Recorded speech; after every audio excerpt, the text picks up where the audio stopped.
Kinwestiyon ni Lanao del Sur 1st District Representative Zia Alonto Adjong ang umano'y kahina-hinalang paggamit ng pondo mula sa Office of the Chief Minister o OCM ng Bangsamoro Autonomous Region in Muslim Mindanao na nagkakahalaga ng halos 100 milyong piso. Sa kanyang privilege speech sa plenary session, ibinunyag ni Adjong na mahigit 400 barangay official sa Lanao del Sur ang biglang nakatanggap ng pera sa kanilang land bank accounts.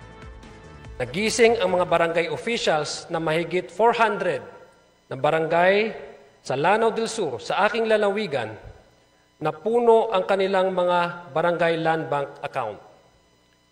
Ito'y nagkakahalaga ng 500,000 hanggang 2.5 million pesos.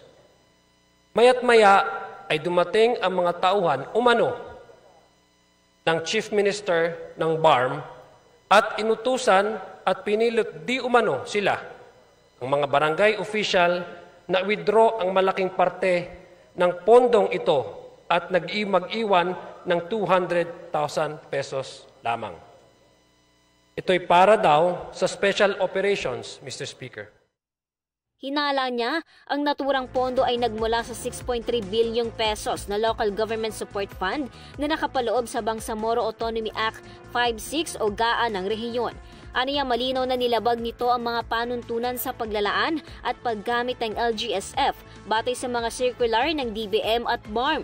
Bukod pa rito, binigyan diin ni Adjong na kulang sa transparency ang bersyon ng BARM circular kumpara sa national guidelines. Dahil dito nanawagan ng kongresista sa pamunuan ng BARM at mga lokal na opisyal na ayusin ang usapin at tiyaking may pananagutan ng lahat sa paggamit ng pondo ng bayan. I call upon my colleagues, public servants, and the leadership of the BARM, local government officials, and all stakeholders to work collaboratively in addressing these issues.